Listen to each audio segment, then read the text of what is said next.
Hello everyone, માધેવર to all. તમારું સ્વાગત છે મારી ચેનલ ગુજરાતી ઝાયકા હબમાં. આજે આ કડકડતી ઠંડીમાં ટમેટાં છે આ સિઝનમાં ખૂબ જ સરસ મળે છે અને સસ્તા પણ મળે છે. તો જનરલી જે રીતે પણ ટમેટાનો ઉપયોગ થાય એ રીતે બધા લોકો કરી લે છે. તો હવે એમાંની જ એક રેસિપી છે આજે હું તમારા માટે લઈને આવી છું, ટમેટા સાબુદાણાના મુરખા. હવે આજે ટમેટા સાબુદાણાના મુરખા છે, તમને નવાઈ લાગી ને? અત્યાર સુધી તમે બટેટા ન કર્યા હશે, બટ ટમેટા સાબુદાણાના મુરખા એટલા સરસ ચટપટા બને છે ને એટલી સરસ મજા આવે છે ખાવાની. તમે ફરાળમાં પણ ખાઈ શકશો અને એમને બાળકોને જો ટમેટો ફ્લેવર પસંદ હોય કે ટમેટાના કુરકુરે કે જે ખાતા હોય તો એના બદલે તમે એને જો સિઝનમાં આ વખતે આ બનાવીને ખવડાવશો ને તો એ બહારના ટમેટો કુરકુરે ખાવાનું બંધ કરી દેશે, બિકોઝ એટલા સરસ ટેસ્ટી બને છે આ ટમેટાના મુરખા. તો આજે તમને હું ફૂલ રેસિપી બતાવવાની છું કે કઈ રીતે ટમેટાના મુરખા આપણે બનાવશું અને એને ફ્રાય પણ કઈ રીતે કરશું. ફૂલ રેસિપી તમને હું બતાવવાની છું, માટે વચ્ચેથી વિડીયો બિલકુલ સ્કીપ ન કરશો, લાસ્ટ સુધી જોજો. અને હા, સાથે સાથે મારી ચેનલને જો સબસ્ક્રાઇબ કરવાની રહી ગઈ હોય તો પહેલાં સબસ્ક્રાઇબ કરજો અને બેલ આઇકન પર ક્લિક કરજો, એટલે મારા કોઈ પણ નવા વિડીયોની નોટિફિકેશન સૌથી પહેલાં તમારા સુધી પહોંચે. તો હવે ફટાફટ જોઈ લઈએ કે કઈ રીતે બને છે આ ટમેટાના મુરખા.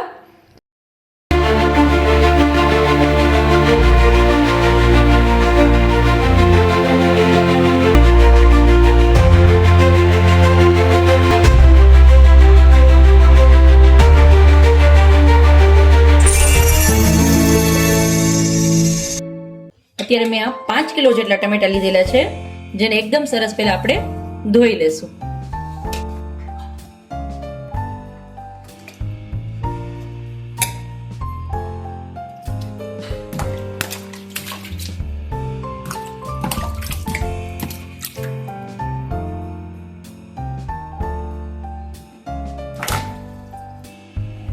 એકદમ સરસ બધા ટમેટા પહેલા ધોઈ લેશું ને આ રીતે ઉપરથી એના ડીટિયા પણ કાઢી નાખશું. હવે આ 5 કિલો ટમેટાને ધોઈ અને એના હું એક ટમેટાના 4 પીસ કરી અને કુકર ભરી લઈશ. હવે તમને બતાવી દઉં છું કઈ રીતે. આ રીતે એક ટમેટાના 4 પીસ કરી અને મેં આ રીતે આખું કુકર ભરી લીધું છે. હવે ખાસ ધ્યાન રાખશું, આપણે આને હું મીડિયમ ફ્લેમ પર 3 થી 4 વિસલ વગાડીશ, બટ મીડિયમ ફ્લેમ પર. અને આમાં ટીપું પણ પાણી એડ નથી કરેલું આપણે, એટલે ખાસ ધ્યાન રાખજો પાણી એડ નથી કરવાનું, બીકોઝ જો પાણી એડ કરશો ને તો શું થશે કે એને પાણીને ભાગ બાળવામાં તમને બહુ વાર લાગી જશે, એટલા માટે એમાં પાણી એડ નથી કરતા આપણે. હવે જ્યાં સુધીમાં એની વિસલ થઈ છે ત્યાં સુધીમાં આપણે સાબુદાણાને પલાળી લઈએ. અત્યારે મેં 1.5 કિલો જેટલા સાબુદાણા લીધેલા છે. હવે પ્રમાણ ખાસ ધ્યાન રાખવાનું છે, એટલે પરફેક્ટ તમારા ટમેટાના મુરખા બનીને રેડી થશે. હવે પ્રમાણમાં એવી રીતે રાખેલું છે કે મેં અત્યારે 5 કિલો જેટલા ટમેટા લીધેલા છે, તેની સામે હું અત્યારે 1.5 કિલો જેટલા સાબુદાણા લઉં છું. હવે તમારે જો 5 કિલો ટમેટાના ન કરવા હોય તેનું પ્રમાણ તમે એવી રીતે લઈ શકો કે 1 કિલો ટમેટાના જ્યારે તમારે મુરખા કરવા છે તો સામે તમારે 200 ગ્રામ જેટલા સાબુદાણા એડ કરવાના. અને સાબુદાણામાં જ્યારે તમે પલાળો છો તો અત્યારે મેં ડૂબાડૂબ થઈ ગયા છે, બટ એમાં પાણીનું પ્રમાણ છે વધારે રાખવાનું, કેમ કે સવાર થશે ત્યારે સાબુદાણા એકદમ ફૂલી જશે. હવે એ ફૂલાવા માટે જો તમે ઓછું પાણી રાખશો તો શું થશે, પ્રોપર તમારા સાબુદાણા છે એ ફૂલીને મોટા નહીં થાય. એટલા માટે આપણે એને એકદમ મોટા વાસણની અંદર ખૂબ જ જાજા પ્રમાણમાં પાણી નાખીને આપણે એને પલાળશું, એટલે સવાર થશે ને તો એકદમ સાબુદાણા ફૂલીને મોટા થઈ જશે.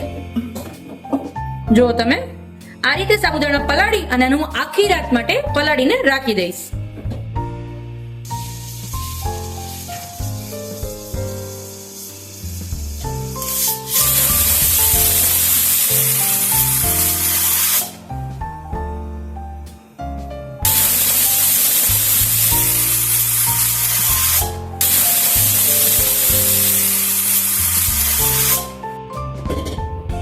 મારા ટમેટા છે એ એકદમ સરસ બફાઈ ગયા છે. જો તમે બધા આની અંદર આપણે ટ્રાન્સફર કરી લેશું. એ જો તમે કેટલું પાણી થયું છે આમાં આપણે બાફતી વખતે ટીપું પણ પાણી એડ નતું કરેલું, છતાં પણ આટલું બધું પાણી થયું છે. એનું કારણ શું કે ટમેટા છે એ પાણી છોડે અને પાછા દેશી ટમેટા છે એટલા માટે. બધા ટમેટા આની અંદર આપણે ભેગા કરી લેશું પહેલા.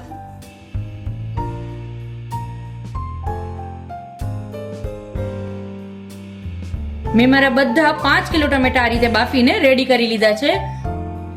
હવે એને બ્લેન્ડરની મદદથી એકદમ સરસ બ્લેન્ડ કરી લઈશ.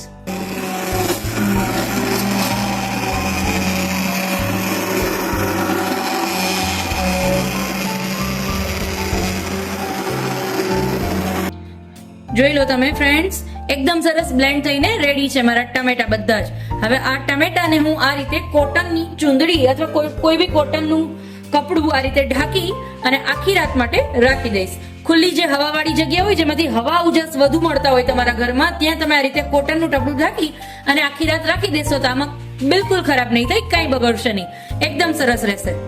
તો હવે બાકીની પ્રોસેસ બીજે દિવસે સવારે કરશું આપણે. ત્યાં સુધીમાં આપણા એક રાતની અંદર સાબુદાણા પણ પલળીને એકદમ સરસ થઈ જાય. આ સેમ પ્રોસેસ છે ટમેટાની, એ તમે સવારે પણ કરી શકો છો. બટ સવારે જો અર્લી મોર્નિંગમાં તમારો એવો ટાર્ગેટ હોય કે અર્લી મોર્નિંગમાં તમારે સરસ આ ટમેટાના મૂર્ખા છે એ બનાવી લેવા છે, તો સવારે બહુ વહેલો ટાર્ગેટ કરવો પડે. તો સવારનો તમારો ટાઈમ બચાવવા માટે આપણે આ પ્રોસેસ રાત્રે કરી લેશું તો પણ એકદમ સરસ રહેશે, બિલકુલ બગડશે નહીં. બટ હા, સાબુદાણાને તો તમારે રાત્રે જ પલાળવા પડશે, એટલે યાદ કરીને સાબુદાણાને રાત્રે પલાળી દેવાના. અને સાથે સાથે જો ઈચ્છો તો મારી જેમ આ રીતે ટમેટાને પણ રાત્રે બ્લેન્ડ કરીને રાખી શકો છો. જોઈ લો ફ્રેન્ડ્સ, મારા સાબુદાણા છે એ આખી રાતમાં પલળીને કેટલા સરસ ફૂલીને મોટા થઈ ગયા છે. પછી સવારે આમાં જે એક્સ્ટ્રા વોટર જેટલું પણ હતું એ બધું મેં રિમૂવ કરી લીધું છે. હવે આ સાબુદાણાને આપણે બાફવાના છે, બીકોઝ જો બાફા વગર આપણે સાબુદાણા કરશું ને તો પણ પતરી થશે, પણ એનો ટેસ્ટ છે એટલો સરસ નહીં આવે અને પતરી કરવામાં પણ થોડી ડિફિકલ્ટી આવશે. બટ જે બાફીને કરશું ને એનો જે ટેસ્ટ આવશે ને એકદમ સરસ આવશે. એટલે એટલા માટે સાબુદાણાને પહેલા આની અંદર હું બાફી લઈશ. હવે બાફતી વખતે આની અંદર હું મીઠું કે કોઈ વસ્તુ એડ નથી કરતી, ખાલી એમને નોર્મલ જ સાબુદાણાને પહેલા આપણે બાફી લેશું. હવે બાફવાના મતલબ કેવી રીતે કે કોઈ સ્ટીમર ની અંદર કે ઢોકળિયાની અંદર કે પછી કોઈ પણ તપેલાની અંદર તમે જે રીતે આપણે ઢોકળાને બધું બાફીએ એ રીતે બાફવાના. એટલે એમ નથી કરવાના, નથી એનું પોટલું વાળીને બાફવાના. અને ખાલી તાપ ઉપર તમારે કન્ટિન્યુ આ રીતે ચલાવતું જવાનું, એટલે એકદમ સરસ તમારા બધા સાબુદાણા છે એ સ્ટીમ થઈ જશે, બધા બફાઈ જશે. બસ બીજું કાંઈ એમાં તમારે કરવાનું નથી. આ જ રીતે કન્ટિન્યુ ચલાવતું જવાનું, બીકોઝ હજી થોડો ઘણો ભાગ સાબુદાણા પલળી ગયા હોય એટલે એ પાણી બધું એબ્ઝોર્બ કરી ગયા હોય, એટલે એની અંદર થોડું ઘણું પાણી હોય જ, એમાં જ બધા બફાઈ જશે. એટલે તમારે નથી એક્સ્ટ્રાની અંદર વોટર એડ કરવાનું કે નથી આને કોઈ ઢોકળિયાની અંદર તમારે સ્ટીમ કરવાનું. બસ આ રીતે નોર્મલી તવીથાની ચમચા અથવા તવીથાની મદદથી કન્ટિન્યુઅસ ચલાવતું જવાનું અને બધાને બાફી લેવાનું. મેં આને 10 મિનિટ સુધી કન્ટિન્યુ આ જ રીતે ચલાવ્યા છે. જો તમે આ એકદમ સરસ બફાઈ ગયા છે. હવે તમારી પાસે જો સ્ટીલનું તળું ના હોય, મતલબ જાડા તળાવાળું સ્ટીલનું કોઈ પણ વાસણ ના હોય તમારી પાસે, તો કઈ વાંધો નહીં, નોનસ્ટિકની અંદર અથવા કોઈ પણ ટીનના પણ જેનું બેઝ છે નીચેનો એ જાડો હોવો જોઈએ, એમાં તમારે આ રીતે કન્ટિન્યુઅસ ચલાવવાનું રહેશે. નહીં તો શું થશે, સાબુદાણા જે ચીકણી વસ્તુ છે અને પાણી આપણે એડ કરતા નથી તો નીચે તળે બેસી જવાનો ડર રહેશે. એટલે એટલા માટે નીચેનું જે તમારું બેઝ છે એ એકદમ જાડો હોવો જોઈએ, એમાં જ આ રીતે તમારે કન્ટિન્યુઅસ ચલાવવાનું. મેં કન્ટિન્યુ 10 મિનિટ ચલાવેલું છે, એટલે એકદમ સરસ આ રીતની કન્સિસ્ટન્સી એની થઈ ગઈ છે, જોઈ લો તમે. હવે આની અંદર મેં ટમેટાની જે ગઈકાલ રાત્રે બાફી અને બ્લેન્ડ કરીને રાખેલા છે એ બધી પ્યોરી આની અંદર આપણે એડ કરી દેશું.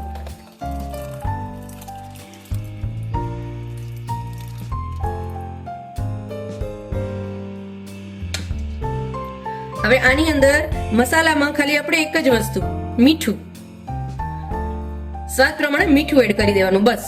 હવે જો તમને તીખાશ ભાવતી હોય ને તમારે મરચાનો ભૂકો એડ કરવો હોય તો તમે કરી શકો છો, બટ ખાલી મીઠું નાખીને તમે કરશો ને તો પણ એનો ટેસ્ટ છે એકદમ સરસ આવશે, ખૂબ જ ડિલિશિયસ લાગશે. એટલે હું સ્પેશિયલી બાળકો પણ ઘરે ખાઈ શકે એટલા માટે આની અંદર હું મરચાનો ભૂકો એવોઇડ કરું છું અને ખાલી મીઠું જ નાખું છું. અને એને એકદમ સરસ આપણે ચલાવી અને આને બોઇલ કરશું, બીકોઝ ટમેટામાં છે હજી પાણીનો ભાગ ઘણો બધો છે, તો આ બધું એકદમ સરસ ઘટ ન થાય ત્યાં સુધી આને કન્ટિન્યુઅસ આ રીતે આપણે ચલાવશું. જો તમે મેં આને 45 મિનિટ સુધી આ રીતે નીચે બેઝમાં આ રીતે ચમચો ચલાવી રાખ્યો છે. પણ તમારું જો છે, મારે ક્વોન્ટિટી વધારે હતી, 5 કિલો જેટલા ટમેટા મેં લીધેલા હતા અને 1.5 કિલો સાબુદાણા, એટલા માટે મારે આને 45 મિનિટ સુધી મેં કન્ટિન્યુ આ રીતે ચલાવેલું છે. બટ તમે જો ઓછી ક્વોન્ટિટીમાં કરતા હો તો તમને કઈ રીતે ખબર પડશે કે તમારું થઈ ગયું છે? તો હવે એના માટેની એક સિક્રેટ ટીપ છે. હવે ટીપ એ છે કે તમે જ્યારે પાપડની ખીચી બનાવો છો તો એ ખીચીની કેવી કન્સિસ્ટન્સી હોય એ રીતનું. હવે અત્યારે તમને જો ન બનાવી હોય ખીચી તો પણ કાંઈ વાંધો નહીં, તમને આ પણ બતાવી દઉં છું. જો ચમચામાં તમે આ રીતે લો છો, પછી આ રીતે ચમચો જ્યારે ડાઉન કરો છો તો જો એક સાથે બધું પડી જશે, આમ લિક્વિડ ફોર્મમાં ન હોવું જોઈએ, જો તમે લચકા ફોર્મમાં હોવું જોઈએ. તો મતલબ કે તમારું છે એકદમ સરસ કુક થઈ ગયું છે. હવે જો થોડું પણ લિક્વિડ રહી જશે ને તો શું થશે કે તમે જ્યારે એને મૂર્ખા પાડશો તો એ સંચાની જાળીમાંથી કટકટ થઈને પડશે, એકદમ સરસ સીધી લાઈન નહીં થાય.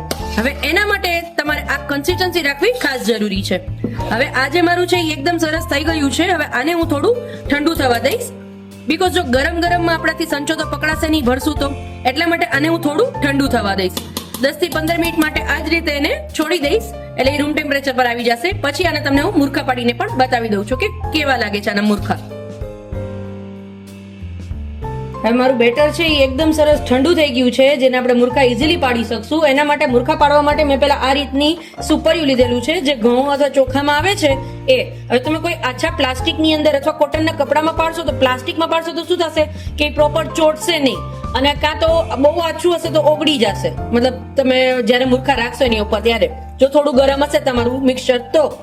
અથવા કોટનમાં રાખશો તો કોટનમાં ચોટી તો જશે, પણ પછી એને સુકાઈ ગયા પછી રિમૂવ કરવું બહુ ડિફિકલ્ટ પડશે, બીકોઝ શું થશે કે તૂટતું જશે, આખો તમારો મૂર્ખો નહીં ઉખડે. એટલા માટે આ રીતે સુપરિયાની અંદર જ તમે, મારો આગ્રહ છે કે તમે પાડજો તમારા મૂર્ખા.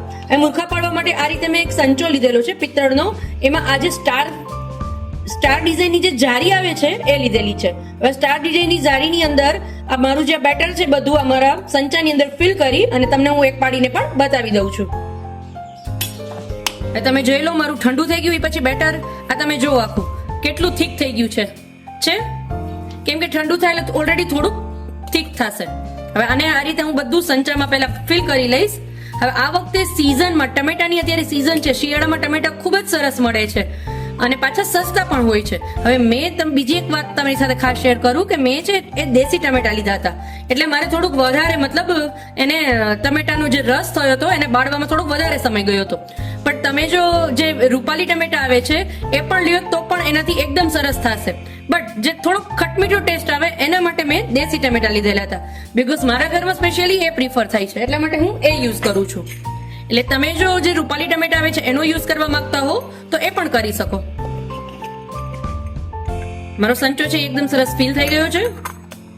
હવે એને બંધ કરી અને તમને હું એક મૂર્ખો પાડીને પણ બતાવી દઉં કે કેટલો સરસ એનો લુક આવે છે. હવે અત્યારે તો તમારા માટે હું અહીંયા મૂર્ખો પાડીને તમને બતાવી દઉં છું, બટ આને હું તડકામાં મારા ટેરેસ પર જઈ અને બધા મૂર્ખા પાડીને તમને બતાવીશ. જો તમે કેટલું ઈઝીલી બધા મૂર્ખા આ રીતે જો ફટાફટ થઈ જશે.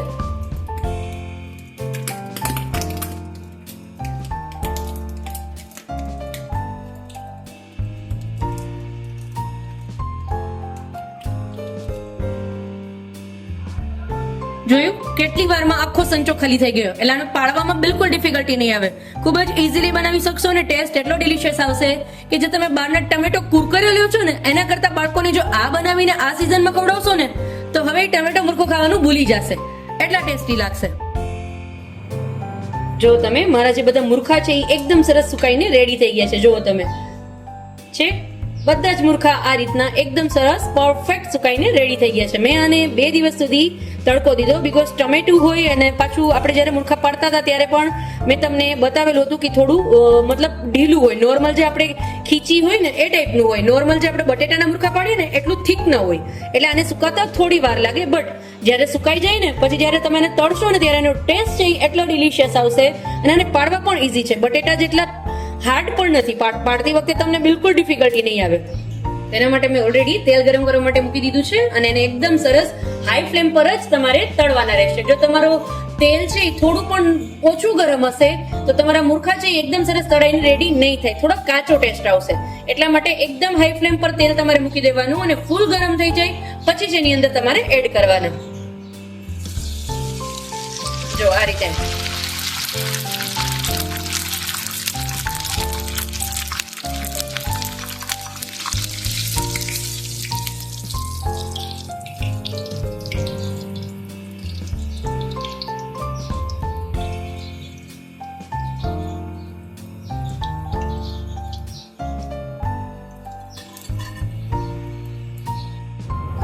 જો મારા ક્રિસ્પી એવા ટમેટાના મૂર્ખા બધા તરાઈને રેડી છે.